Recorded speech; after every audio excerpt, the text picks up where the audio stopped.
Mjeshtre e madhe e serenatës, titull që për ta pasionuarit pas muzikës, sa po e dëgjojnë, me njëherë ju sjell në kujtesë të madhen Spanja Pipa.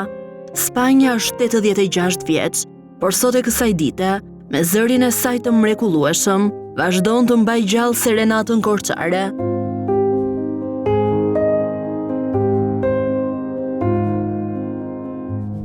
Ishin vitet 1960, kur ajo filloi qysh në moshë të vogël të këndonte, e më pas u kthye në një ikonë të serenatës, si imazhi i vetëm femëror i këtij zhanri muzikor. Brezi atyre viteve e njeh Spanjën, por duket se rinia e sotme, jo. Në një intervistë për City News Albania, Spanja tregon për jetën e saj, sa të bukur, po aq edhe të vështirë. Sa për të njohitur Spanja Pipën e njohin të tërë e njohin andej, Spanja Pipa ta shiu unë gjallë një qike. Se që moti nuk ishin shumë për këto gjëra të këtilla. Por në një revistë që ka marrë me Josif Mingën, ajo më dha një qik një gjallëri, me njojt një qik si Spanja Pipa, se unë nuk isha as CD, as kaseta, as gjë pregje nuk bënë një më natë kohë. Ta shi më bë qefi dhe të them të drejtën gëzojmë, kur më thënë, Spanja, se unë kam një moshtë atil që do të thonë edhe, po ku është kjo Spanja, mos ka vdekur. Unë jam 86 vjetë dhe kështu që njerëzit edhe më mbaj me mosha time me mbanë mend, por rinia nuk mbanë mend fare. Si të gjithë fëmijët e asaj kohe, Spanja zgjidhte të shkonte shpesh tek puna e babait të saj dhe aty ishte piknisja e një rrugëtimi të gjatë me këngën. Zëri i saj i veçantë tërhoqi vëmendjen e Pavlo Shollës, i cili do ta bënte Spanjën pjesë të korit me një këngë kineze. Pasi përfundoi 8 vjeçaren, ajo, krahas punës që ishte detyrim në atë kohë, vazhdonte të këndonte dhe arriti të bëhej pjesë e estradës së ushtarit. E më pas, kulmin e karrierës së saj e pati në estradën profesioniste. Që e vogël kam kënduar. Babai tim ka qenë këpuca. Dhe në Kushbër turizmi sot ka qenë ateli, theshin. Ate që e tërë artizanati, marangozo, roba qepsa të tërti. Unë se vogël vinja në babaj, një ditë jam Pavlo Sholla. Dhe thot Pavlo, tërë këta bura që këndojnë, thot, do ngrej një korë, thot ati. Dhe ngritë një korë, korin artizanatit. Unë që është e vogël, e po këndojnë. Hajde me këtu, thama, hajme këtu të këndosh që këngë. Dhe më dha një këngë kinese. Dhe unë e këndoh. Mbaroj një shkollën, duhet futeshe në punë. Mua më shpu në roba qepse. Dhe pastaj më thirrën në estradën ushtarit. Vajt atje si këngëtare. Më fund pastaj filloj ju krya estrada profesioniste, më thirrën dhe vajtën në estradë. Vajta si këngëtare. Dhe atëre ishte teatr edhe estrada bashkë. Unë isha në estradë. Parodi me Leko Prodanin, Lostja në teatr, këndonja, merrja pjesë në 3 skeqet, dhe me thënë që është e aktivizuar. Më vonë, pasaj fillon të menin e në teatr duke lojtur kështu, vjen piromani dhe venat në 12 dhe mua më jep një rol shumë të bukur, atje Marien, që unë e bëra me kënaqësi dhe me një sukses. Po mua në atë kohë kur isha në estradë më vdik dhe mamaja që 24 vjeç kur më vdik. Po ne qemë të detyruar ti që të vinim se ishte puna jotin. Erdhën disa pe këta ministra si qenë, u bën një darkë në Panda. Edhe ne qemë të detyruar të vinim. Unë me sharpë të zezë, se që mund t'i këshu beshet, unë këndova. 5 ditë kishë që më kishë dhe kër mamaja. Zanati tonë, do atë them këtë disiplina e punës. Unë që është detyruar, se që është atje profesioniste, që më një rodhin e mire. Pa marësi se ata shokët që më panë, më larguan me njerëz gjunata që e ndorë. 2 vite më parë për Spanjën, erdhi një trofe mjaft i rëndësishëm, nga një bashkëpunim i suksesshëm me këngëtarin Devis Xherahu. Të dy arritën të fitonin çmimin e parë në një eveniment në Malë të Zi. Me plot emocione, Spanja e tregon historinë e këtij bashkëpunimi. Me vjen një telefonat në shtëpi.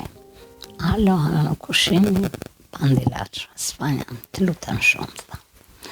Këtë radhë është kënga e serenatës korçare.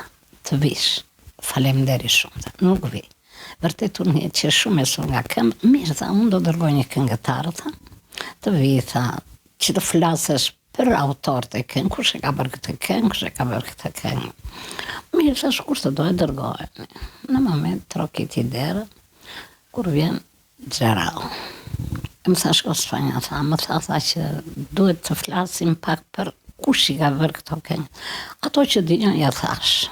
Edhe në fund fare thash, aman, thash, se sesh mosha që kujton kuptimet, thash, që është këtë këngë, për më ta këndoj, thash, edhe fillova. Urgjentisht me mori, shkuam, e filmuam, unë e vdekur e surë, vajtëm më filmuam dhe e bëm këtë ti ma more zemrën. Këngë shumë e bukur, këtë këngë e ka bërë një grua.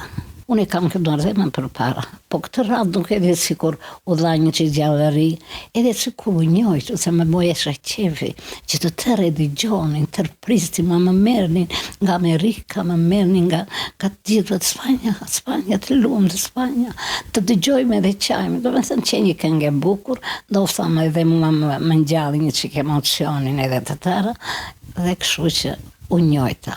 Më në fund fare beshe festivalit Malë të Zim për duetet, këngë për duetet. Dhe vajt, unë nuk vajta se kështë shmur, vajt i devi atje, dhe morën çmimin e parë. Dhe kjo më ngjall edhe një emocion shumë të shumë. Një nga problematikat më të mëdha që mjeshtreja e serenatës thekson, duke krahasuar dy kohë mjaft të ndryshme nga njëra tjetra, është pikërisht deformimi që u bëhet teksteve të këngëve, por ajo që vlen të thuhet është ndjenja që duhet i japësh këngës gjatë interpretimit. Sot nuk ka serenat, kështu shprehet me keqardhje Spanja Pipa, duke parë se serenata nuk po qëndron më në origjinalitetin e saj. Unë nuk mund të bëj më këngë. Pse? Se çdo gjë ka kull. Kur arrin kull, lere, mos të ullë veten më, këndoj në parelën kështu jam e gatshme. Por, jeta kështu, unë ka pasur dhe ca idherime dhe kështu që nuk e vazhdoj më ka vdekur vëllai, më ka vdekur motra, brenda një viti 2 vdekje atin, dhe nuk më thot edhe shpirti që të ashtu. Shko, u këndoj, vërtet këndoj, po këngës, po si vore një ndjenjë. Ju them gjithmonë, pse i ndroni fjalët? Rënjën vazhdoj ati, lere të lullëzoj këngë. Se unë të them ti qanje për mua dhe unë për ty, po vërtet ti qanje. Vërtet kesh një brengë, pa një brengë, kënga nuk u të zhvillohet. Nuk ka serenatë sot, ti jemi të sinqert. Më vjen keq që Korça quhet këngë serenatës. Quheshe, nuk quhet sot. Sot po bëjnë tërë kompozitorë, tërë po shkruajnë në këngë, si që pëlqen atyre, bëjnë muzikën si që pëlqen atyre, por nuk bëjnë atë këngën e serenatës si që atërë. Pa e prish këtë këngën e serenatës.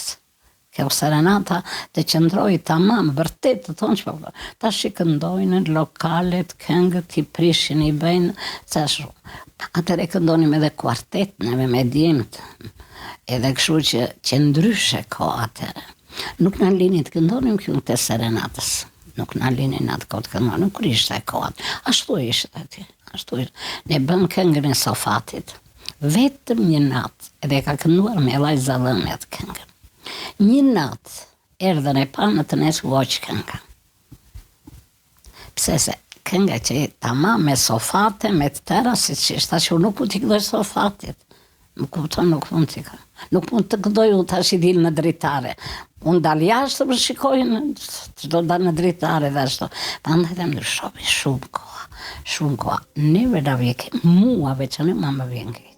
Për Spanjën, kjo intervist ishte një prej atyre që mund të konsiderohet e rrallë, pasi ajo ka treguar për shikuesit e City News Albania detaje nga jeta e saj, me ulje dhe ngritje, me vështirësitë që sjellin sistemet. Megjithatë, Spanja ka treguar se është një femër e forte me plot vlera. Spanja Pipa është vërtet si titulli i dhënë, mjeshtre e madhe e serenatës dhe shembulli më i mirë i një vajze të vogël që me shumë sakrificë arriti të lindte gjurmë në historinë e qytetit të Korçës.